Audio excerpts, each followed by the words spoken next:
The Crypto Street podcast is hosted by Crypto Dale, Prince, and Killer Whale, who can be found on Twitter at CryptoDale, at Killer Whale, K1LLERWH4LE, and at 13Prince31. None of this should be construed as investment advice. For information on how to join our private Telegram group, The Pod, please email tcsp@protonmail.com. The Crypto Street podcasts are officially sponsored by 21 Cryptos, the world's first and only cryptocurrency trading magazine. Visit 21cryptos.com and enjoy 50-plus pages of pro tips and predictions, an analysis of the best 21 coins to invest in for the month, trading lessons and articles from your favorite pros, price action event calendars, entertainment, and lots more. Stay ahead of the game and get your copy today. Visit 21cryptos.com.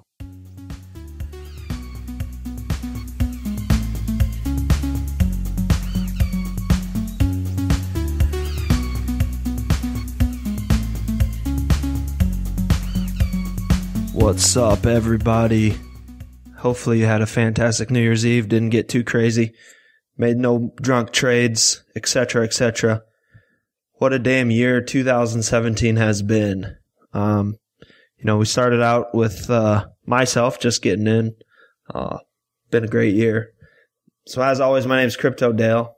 I'm with my two homies, my man out in California with his Goldilocks hair, sexy ass hair. Killer Whale, what's up, man? What's up, everybody? Been a beautiful year. It's been my first full year in crypto. Been an amazing time. So here to do a little recap episode. Prince, what's up? How's Canada? Cold as shit. Did you talk to the El Presidente or Prime Minister, whatever the fuck you guys have up there, get my clearance in yet? No, he said, fuck you, Dale. That was his quote. He just said to me, tell Dale, fuck you. That's it. Do you think there's ever a chance I can come back in? No, you're not getting in. That ship has sailed. For everyone listening, Killer and I are kind of getting this little cold thing that fucking Prince had. So if we sound like I sound like I got two dicks shoved up my nose. So I just want to apologize, and you can blame Prince for all this shit. Yeah. Sorry, I was breathing through the microphone and the screen, and I'm pretty sure we contracted it somewhere around the Bitcoin Dad episode. Yeah, that's for sure. Yeah, I was breathing through the screen. Sorry, guys. I'll be curious to see if old Dad is sick too. Fucking Prince was a snuffleupagus like a couple days ago. Oh my god! Like even now, I'm still sick. Like I didn't even go out on New Year's Eve because I was fucking sick. Like every year, I go out on New Year's Eve. Fucking rip up the town. Prince is on the loose.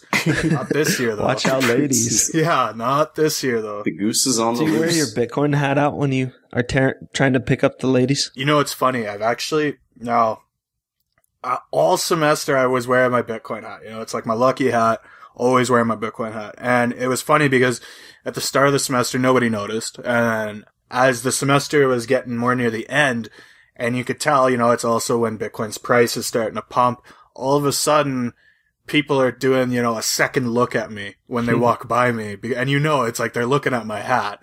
And they're not looking at it's not my good looks, unfortunately, but. Or your bulgy pants. Yeah.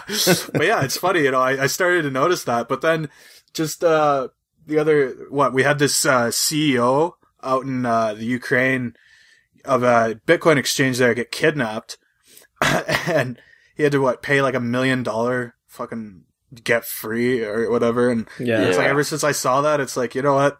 Fuck this. I'm not wearing my Bitcoin hat out in public anymore. Like, you pussy. I'm too scared unless I'm getting like a firearm or something to protect myself with, which I'm not getting, it'll probably not come back on for a while. Is that tough in Canada?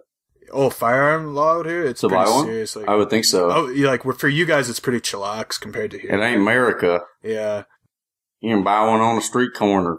That's what you get when you have a kid in the hospital. They hand you a thing of diapers, and then they hand you the kid's first gun. It's true. Yeah. So speaking of with the kidnapping, man, what a year it's been. What a damn year for me. Like Killer kind of mentioned himself. I just got in this year. It's been life changing. I don't know any other. It's insane. Other word to describe it. Yeah, absolutely. It's like a blink of an eye, right? It feels like it all just goes by so quickly. But then you look back on it all and it's like, shit, this was like a full year, but it's like it's just gone so fast. Yeah, it really has. I think some of the stuff we're going to talk about today is really going to put that in perspective too and show just how remarkable this year has been, how much growth has taken place, how much change has taken place in such a short period of time. Mm-hmm. It's going to be fascinating to look at, I think, for everybody. It'll be good to add some perspective to this crazy, wacky, hectic year. It's fun to reflect a little bit. Yeah, so as we kind of alluded, we do not have a guest. It's just us three beautiful young men talking today. I think one thing that sticks out to me the most is the overall market cap for crypto as a whole. Started the year at 18.3 billion, which is not too bad, and then ended the year around 598 billion. That's fucking insane. Yeah. It's nuts. Absolutely crazy. And we take this kind of stuff for granted, you know. It's like, this is just normal another day kind of stuff. But it's crazy. You know, you look at it from the bigger picture, it's just nuts. And it's still small if you really think about it. Yeah. And the thing is, too, if you look at the chart, I mean, it just looks obviously bullish as shit. It looks like it's just going to keep going parabolic. I mean, I don't know how much the total market capitalization chart, how much you can really derive from that, how much meaningful information. Yeah. But it looks really good. Volume's rising consistently, which is another thing. I mean, average volume a year ago was about 193 million US dollars per day. And now it is about 33 billion. Wow. So 193 million to 33 billion in volume. That's insane. And that's super important, you know, for liquidity, for big money coming in. It's easier to get trades in. Mm-hmm. And that's important for the entire ecosystem to mature. Yeah, that speaks volumes right there. The volume speaks volumes. Yes, it's just crazy. So let's kind of just elaborate, Killer. Let's have you talk about what sticks out with you the most in the last year, aside from maybe anything that we've talked about so far. Yeah, so in my mind, in a lot of ways, it's sort of been the rise of alts. I think that's kind of the defining story of this year. If you look at the beginning of the year, Bitcoin's dominance was 85%. And if you look at it currently, right now, it is 36%. So that's obviously a gigantic drop. And, you know, it's primarily the rise of Ethereum and Ripple taking a lot of that market share, that dominance. Ethereum started the year at 4.5%, and it is at about 12% right now, market share. So wow, it's gone up a lot. At one point, Ethereum was at about 35 or 40%, I want to say. So it was really giving Bitcoin a run for its money. Yeah. Flippening that almost happened for real. It got really close to, you know, Ethereum's market cap overtaking Bitcoin's. Didn't quite get there, but it really gave it a run for its money. So I think, you know, going back to the question, just the rise of alts in general, has been a really big theme of this year. Prince, what do you got? For this year, you know, there's been so much. It's crypto, right? It never sleeps. There's always something going down. So it's hard to pick, just one thing, but, you know, I think what I'll pick, and it's because I think we're going to see it more and more, is maybe just Bitcoin and how it reacts whenever it takes a nice 30 to 40% dump. Even just going back to around this time last year, at the start of the year, you know, Bitcoin was pumping, it got up to about 1100 US, end of December last year, start of the new year. And then all of a sudden, we had China start to impose some restrictions on their exchanges. So clients, you know, they couldn't get their money out anymore. There was no more withdrawals. And we saw the price, I think it ended up going down to around 700 or so, in that zone from, you know, the 1100 to 1200 US in a very short time span. So, and then, you know, I think at that time, a lot of people, even myself, I'm looking back at that. It seems like ages ago, because I remember getting liquidated on my degen positions at that time. I remember the feeling, you know, it's like everybody's like, oh shit, like what are we into now? Like everybody was pretty scared, right? And now we look at that and it's just a distant memory. You know, it's like whatever. People don't even think about it. And I think that's the craziest part to me, is because, and you know, as Bitcoin's gone up, we've seen more and more of these, you know, 30, 40% drops in value. And then we just keep going. And I think to me, it's been so remarkable, because it's like literally if you have strong hands, you are just being rewarded time and time again. It's been crazy to me. Yeah, that reminds me of something else. Another big theme of 2017 that I noticed that I wanted to bring up was just the theme of resiliency within crypto, which I think is a core element of blockchains in general. Is they're supposed to be these really robust, resilient systems that are hard to take down, hard to hack, that sort of thing. If you look at all the, really scary events that happen, hard forks, the China bans, all the number of dozens of seemingly China bans that happen, scaling problems, transaction backlogs, bugs like the parity multi-sig hack where they lost, 80 or so $million, 200 or something $million. I don't remember how much, but it was a lot of money. Despite all of these things, crypto has survived and done really, really well. Mm-hmm. So it just goes to show you how strong it is and, has gone to reinforce that, these are pretty resilient systems in general, which is, important for the overall goal too. Oh, yeah. And there's so much that happens that you think it's like, fuck, this is really going to affect this. Like, I'm not sure we're going to survive this. And then it survives it. And it's like, oh, well, like, I saw somebody post, maybe it was, Downtown Josh Brown. It would have been a couple months back when he was buying Bitcoin and he posted about it. And the comment he made was, when something just refuses to die, you have to take notice. And that's literally been the story with Bitcoin really right from the get-go. And this year has been great to see it because we've kind of seen it now in favor, because it's refused to die. We saw the Mt. Gox hack a few years back, and then we saw it kind of drift off and it was trying to bottom out. And, a lot of people lost a lot of confidence in it, but it just didn't die. And now we're seeing it, and it's back in life full force and it's stronger than ever, really, And all the FUD spreaders, like Jamie, like Dimon was talking and trying to bash it down. And, oh yeah. And honestly, my opinion is you can try and knock it down and do whatever, but I don't think it's going anywhere. There's, to me, it's funny because you look at China, what they've tried to ban Bitcoin 3 times in the past or something like that. And each time really, it might affect the price, for the short term, but it hasn't really been that much of an effect in the long term because it's such a global thing, right? So, and even right now, I think entering this new year, that's something that we kind of have to be cautious of is, okay, what kind of regulations might we see? Because I think I kind of expect it at this point. They're coming, but when are they going to come? But it's not really at the same time. It's not something I'm overly worried about. It's like they're going to happen. It'll probably have some short-term effects, just like every other news might have for Bitcoin. But I think, again, in the long term, I see people they're worried about regulation, but it sucks because we're in a decentralized market. We want it to be a decentralized market, right? Mm-hmm. Even though there's still a lot of centralized qualities. But I think, regulations in the end, it's not this huge fearful thing that a lot of people are thinking. There are components that will suck about it, but in the end, I think, it'll get stronger, right? Yeah. And in a sense, regulation is necessary for the market to grow and get bigger and get more legitimate and bring more capital in, have more talented people involved, smarter people.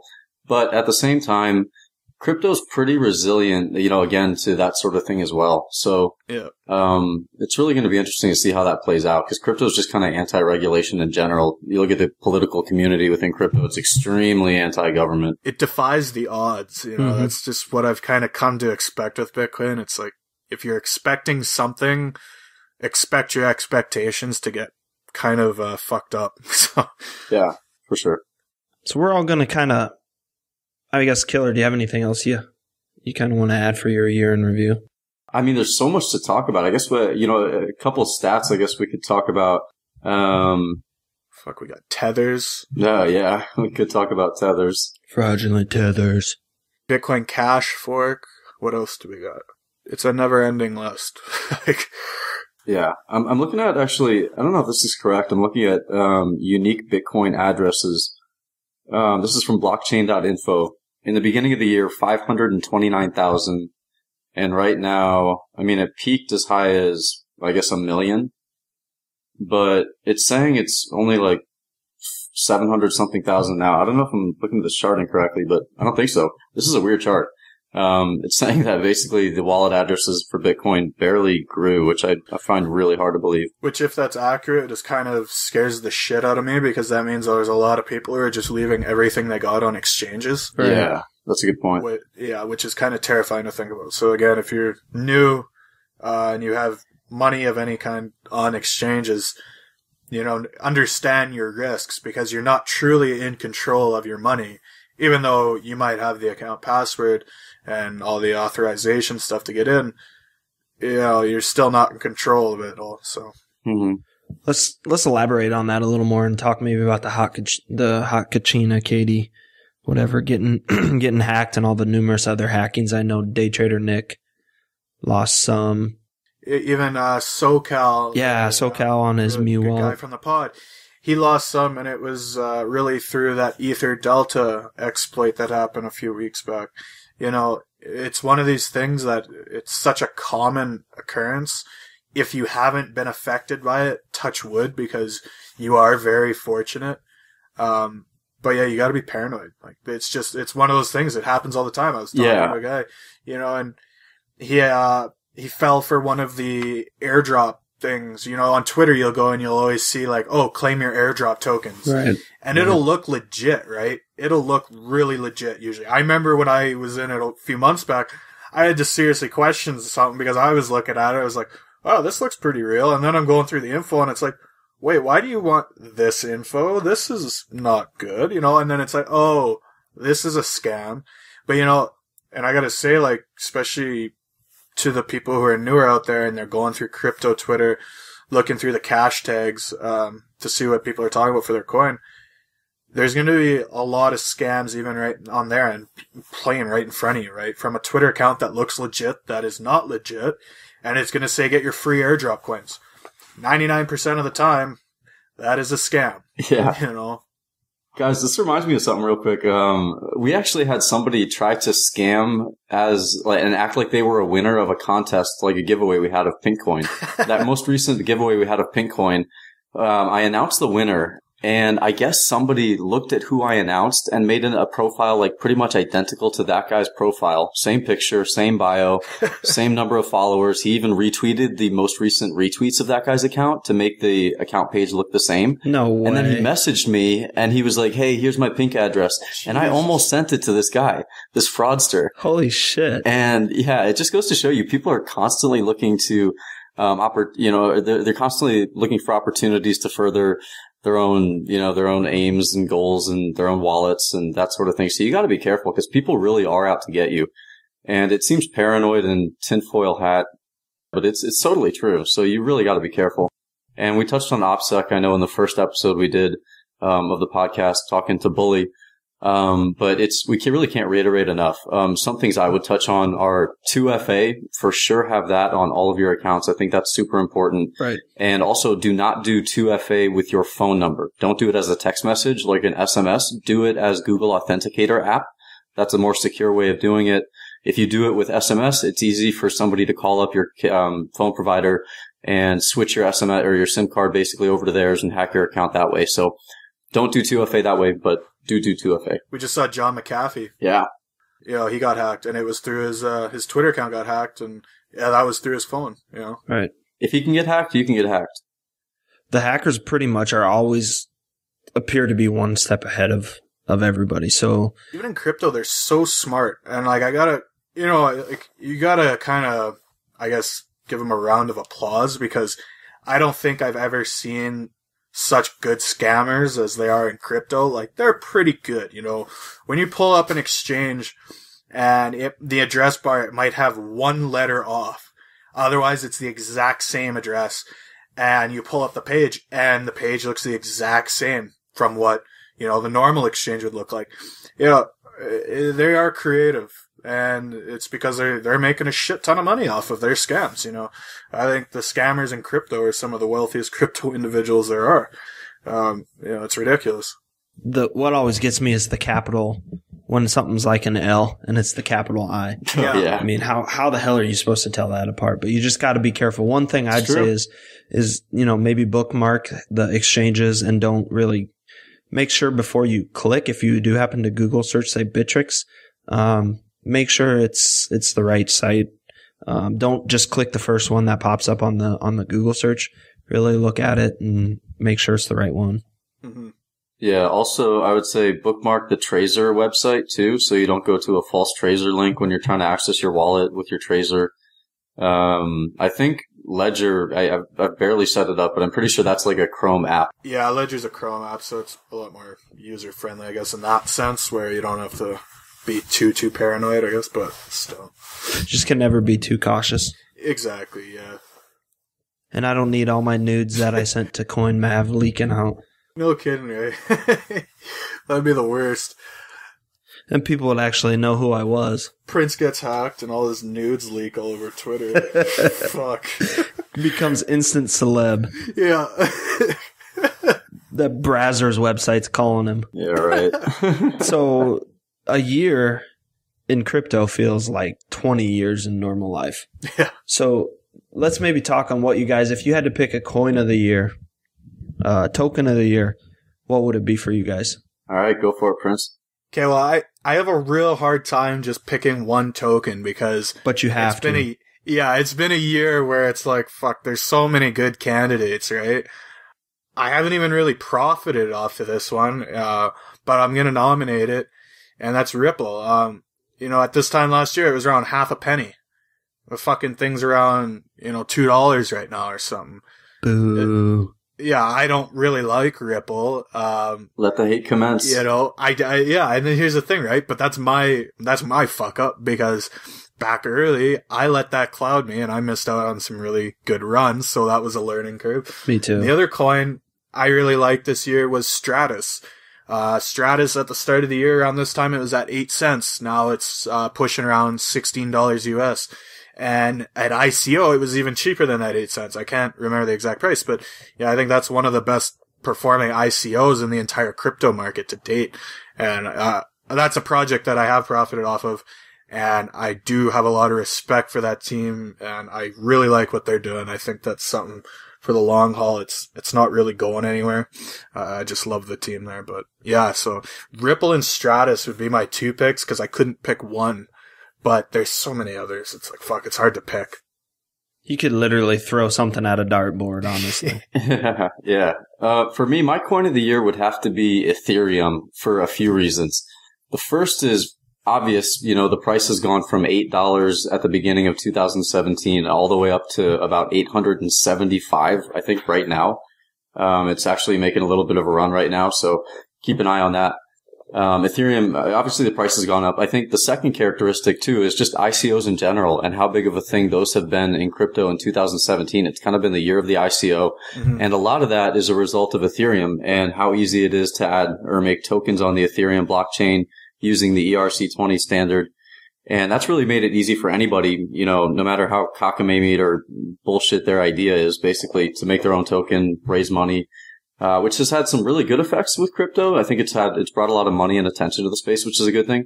But in general, Ethereum is super important for that. I really want to talk about a couple of stats with Ethereum too. Obviously, we talked about the price going from $8 to over $800. The unique addresses, Ethereum in the beginning of 2017 had about like 3,000, maybe 3,500 unique addresses. Or maybe actually, 948,000 addresses. Okay. So 948,000. It now has, if I'm reading this correctly, I believe 17 million, almost 18 million. Jesus. So gigantic increase in addresses. If you look at the market capitalization, obviously it's up huge, kind of similar to the price. The hash rate is absolutely through the roof this year. Mm-hmm. So Ethereum, I think, has a ton of corporate sponsorships. If you look at Reddit, actually, the Ethereum Reddit had about 24,000 subscribers in the beginning of the year, and it has 237,000 now. So Jesus. It's up by a factor of 10. That community is strong. Yeah, it's very. It is a wicked community for how strong it is. I don't like the community per se. I think it can be rather toxic, but again, I can say that about a lot of different communities in crypto, but they are strong. Yeah, a lot of smart people. Oh, yeah. The one thing I find crazy about Ethereum, it might bring us a little off topic here, but for how much it's grown, it's insane because you think about it now. Crypto is so much about this decentralized land, right? We want decentralization. It's almost like this word that people just love to shout because it sounds, nice to them. It's a pretty word to say, right? Now, we want to look at Ethereum and all of the tokens they've helped create and how they're not decentralized. You know what I mean? Like Ethereum has such a stranglehold on the entire community right now in crypto because so many of these new coins are ERC20 tokens. They're being created right off the Ethereum network.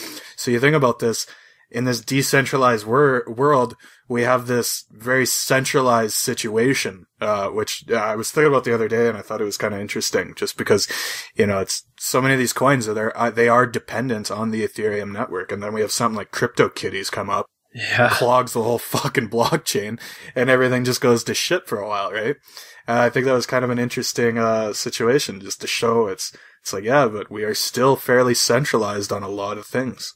Yeah, just the immaturity of crypto too, and it goes back to a lot of the scaling problems where, along with the increase in popularity, I mean, the companies can't scale, the blockchains can't scale, the exchanges can't scale and handle the loads. And it's kind of the growing pains, but it's part of what comes with the territory, I think, in terms of being super early to something, or pretty early, at least at this point. Yeah. It's kind of a good sign, in a way, if you think about it. It's all part of the growing pains. It's all the process. Yeah. Dale, what would your coin of the year be? Surprisingly, I'm going to surprise a lot of people when I say that it is not Lux. But I'm going to go with none other than actually Bitcoin. Ooh. I know it's kind of the obvious one maybe when you think about it, because it is really, in my opinion, I view Bitcoin as comparable to the gold to the US dollar, so to say. It is the measurable of all cryptos. Started the year around $963, had a 15.48-ish billion market cap, ended around 13,800. With a $232 billion market cap, peaked out right around 20,000. I think this is the one that gets everybody excited. New people are trying to collect more Bitcoin because we weren't all fortunate enough to take advantage when it was, even $1,000 at the beginning of the year, so to say. But I think that's really what thrives the whole marketplace. And that's what my goal is not to maybe necessarily get more US dollars, but to get more Bitcoin. I think that's and that is it's a headspace thing, right? I remember when I first got into crypto, I wasn't looking for more US dollar ever. It was always just try to get more Bitcoin. And when I first got in, Bitcoin wasn't really doing anything special. So, price wise. So, even though I was trying to stack more Bitcoin, it was slower gains, and then all of a sudden, boom, the bull run just gets in full swing, and it's like, oh shit, yes, all this Bitcoin I was stacking all this time, now it's paying off big time, right? And so it's kind of funny, but yeah, if you're newer, definitely pay attention to that, because it's easy to get caught up watching your US dollar value when you're holding altcoins, but yet your Bitcoin value is just falling off the chart. And it's kind of, it's disgusting to look at, I think everybody's had that happen to them.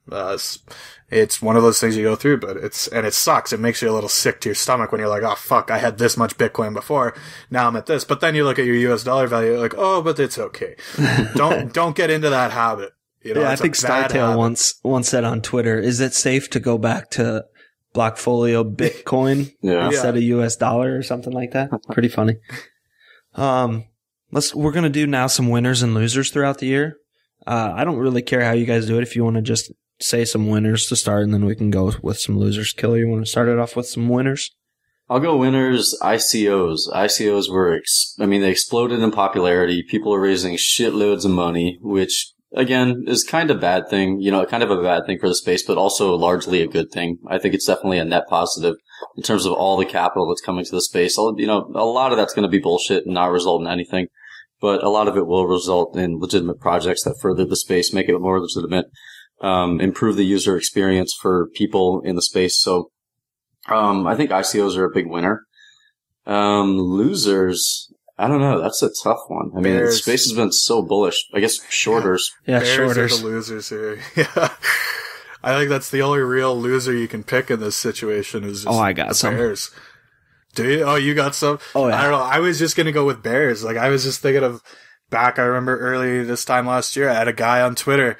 He's deleted his Twitter account since then, and he was just trying to, this is when my followers were pretty small, so I seemed kind of like a nobody, and this guy's got a lot of followers. So he's like, yeah, I'm gonna go fucking smack this guy around, whatever. I'm gonna go talk shit to him. And he was shorting, and I think Bitcoin was around 900 at the time. And he's just like, man, I can't wait to wipe you all over the floor. I'm gonna be taking all your money because I was long. And, it's just like, looking back at this, and it just makes me laugh so much because he was trying to like laugh at me because of my Twitter following numbers, which to me was just retarded. It's like, okay, so you just, you're worried about your dick size here or something, buddy? Like, what the fuck is this? You're such a hockey player, dude. Yeah. It's fairly equivalent. Yeah. But I always remember that. Now he's not on Twitter where I don't find him. He was the banker, which I'm pretty sure some people have their memories with who have been around in the space for a little bit. But yeah, that was one of my more fonder memories of dealing with bears. I don't remember this guy, the banker. Did he actually have a pretty big following himself? Yeah, like he was he would say he traded Forex and all this. He was on TradingView a lot, posting stuff on there. I haven't looked. Honestly, I haven't even kept up. I haven't seen him around in so long, so I have no fucking clue. But usually I find a lot of these guys who like to go spew off how bearish they are. Back when Bitcoin was around 900, in that zone, and there was a lot of bears. You don't see them around anymore as much. Huh. They were pretty they were loud back then, so. Imagine that. Yeah, bears are the losers of this year for me. Yeah. And you're always going to have people who are trying to be contrarians, trying to stick out, from the crowd and make a call that's bold and turn out to be right. But yeah, the trend is really your friend until it's not. So that's something I would just try to reiterate a lot to people. And that's especially true, I think, when trading. Stop trying to short tops, and it's tough to do. It seems intuitive, but it's not as easy as it sounds. To me, there's a difference between being a contrarian and being stupid. And I think, but that's something that you don't understand. I think in the moment you think you're being contrarian, but no, you're actually just being stupid right now. So it's like, if you're trying to short a massive bull trend, like you say, Killer, unless you're doing it for a short-term trade, you're kind of just being stupid, so trend is your friend. Like, don't get me wrong, you can short chop, and make a little bit scalping, some money here and there. But if the overall trend is strongly up, don't try to call tops on that, wait till it's pretty clear that the uptrend has broken before you start trying to short it. Exactly. That's a mistake I used to make too. Is you get involved and everyone's like, okay, well, I'm going to, sell the top and buy the bottom. And it's not easy to do. No. Don't get caught up in doing that. Try and short the top a lot of times. For me, I remember I used to do it a lot. I used to get liquidated a lot. And it's like you're stepping in front of a semi. You know what I mean? It's like you're not stopping it. Good luck. You're just going to get destroyed on the way. For you in the U.S., that's called a semi, not a semi. There's semis out here. That's all right. We know. I know you Canadians are a little different, eh? Yeah. For me, winner would be just if you got in the game in this year. If you took that, there's a lot of crypto's got a clouded image in my opinion. So if you just took the chance and actually bought something and got in, I don't care if you lost it all or what the case is, but you took a chance and good for you. Losers, I've got two. People that DM wanting free handouts because their family's starving and they've lost all their money. Get fucked. And two, back to those people. At my old job, the president of the company always said, if a customer wants sympathy, tell them to go to the church. Nice. So there's that. So my second losers are all the thirsty dudes on crypto Twitter. Like they drive me nuts when Colleen, Iris, God. Miss D, any of them ladies post anything, just go look at the replies and you'll know what I'm talking about. Yeah, it's disgusting. Do we have anybody we want to call out regarding that? I'm trying to think.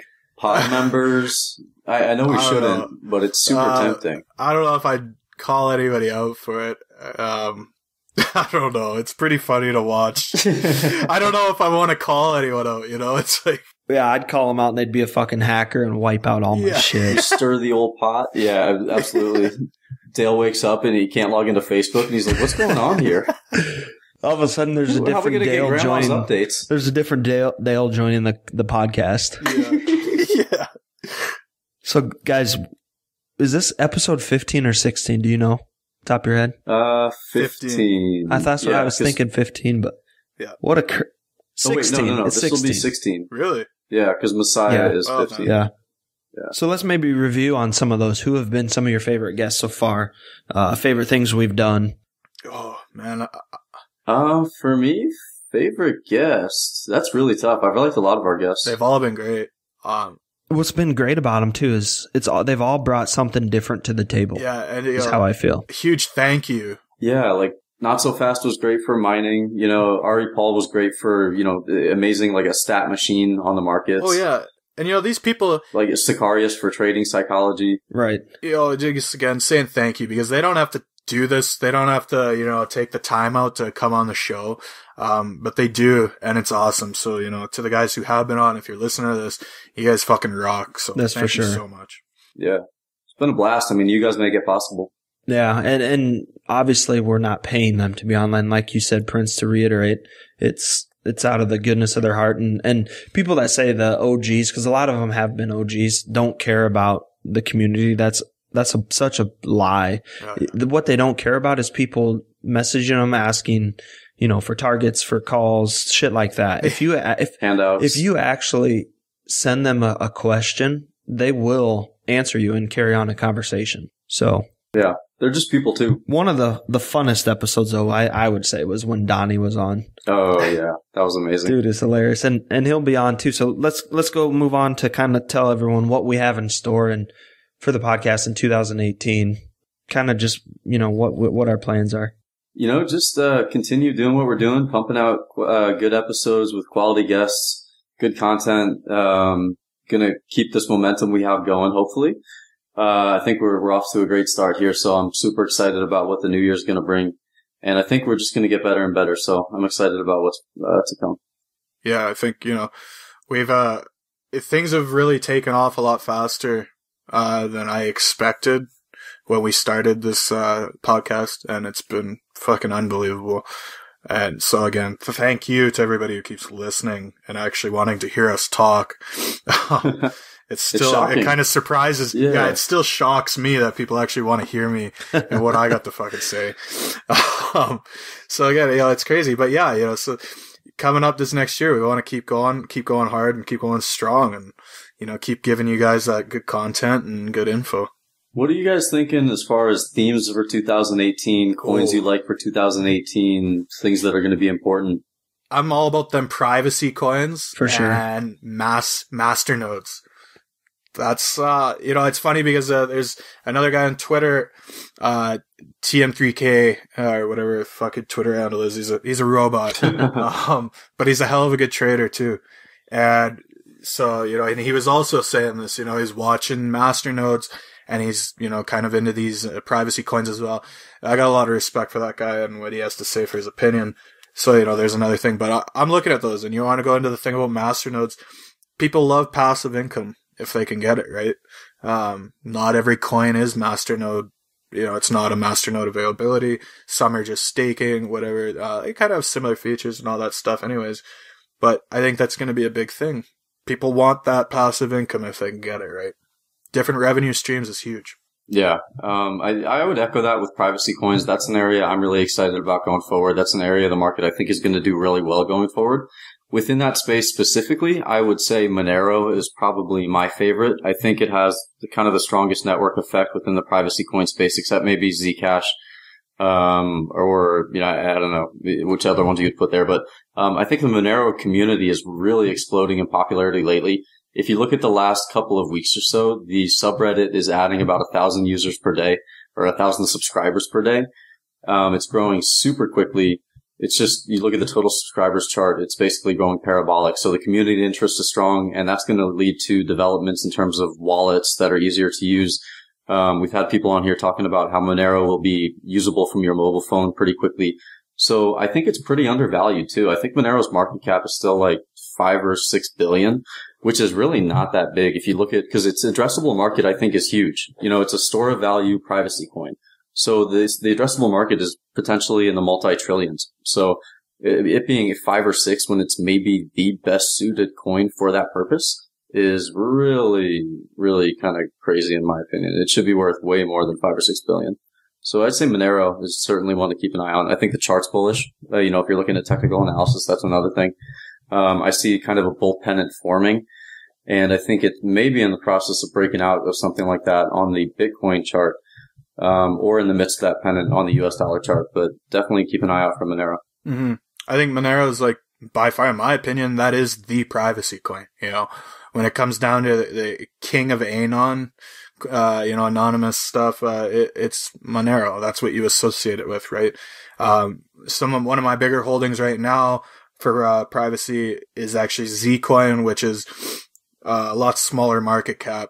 I think it's around $500 million right now or so. So that's one of the coins I'm playing for the privacy side of things.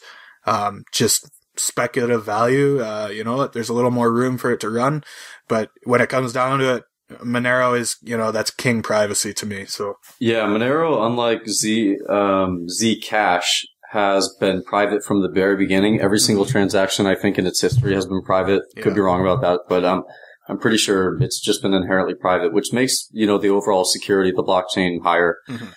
Because there are less kind of vulnerabilities that you can hack and sort of get into the system and discover other transaction information.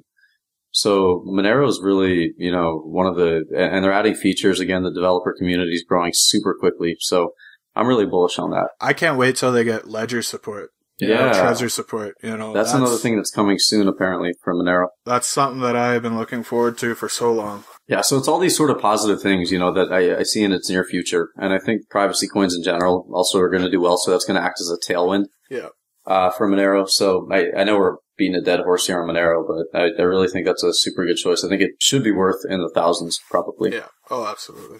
What do you think, Dale? Any coins you're keeping an eye on for 2018? I'm going to say my bags, but I echo the privacy coins. I think that's going to be huge. I think that's what institutional money is going to be looking into.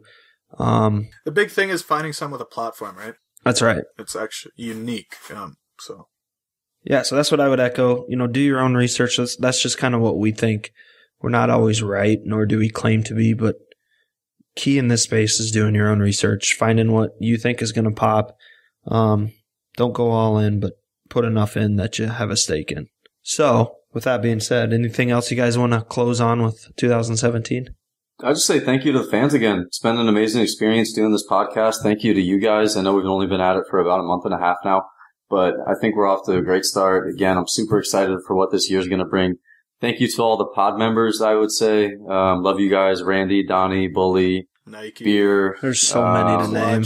Yeah. Mav. It just goes on and on. Rick, I know I'm forgetting some people for sure, but yeah, love all you guys. Yeah, I want to echo that also. I want to thank everyone too for bearing with us when, the first couple episodes, listening back, we're not very, we were awful. We're so bad. So I want to thank everyone for keep giving us maybe that third and fourth chance. Oh yeah. We feel like we don't quite have it 100%, but we feel like we've got it pretty well. All that stuff. Thank everyone for listening, subscribing. One thing I do want to say is we've gotten a lot of requests to have an accountant on, and we're actively trying to find one that we can talk to that feels comfortable enough putting their name out there and talk about some tax issues maybe in the next couple of weeks to a month. We're going to try and seal a deal and get someone on there so we can, since everyone's making so much damn money and tax seasons is right around the corner. Yeah. If we have any accountant listeners, any CPAs, definitely get in touch. Email tcsp@protonmail.com or get in touch with us on Twitter. Yeah. We'd love to have you on if you're familiar with this sort of stuff. Just I think it'd be a great thing for the listeners, especially with tax season coming up. I don't think anyone really expected to be in this situation come tax season. A year ago, right? So we need to get some more info on this, and there's a lot of, even myself right now, I find I'm looking up and it's like, what the fuck do I do? I'm looking up on the government websites. Confusing as shit. How is this classified? How can I classify this? Is this capital gains? Is this just income? What do I do? I don't know. I've never dealt with this shit for taxes. So yeah.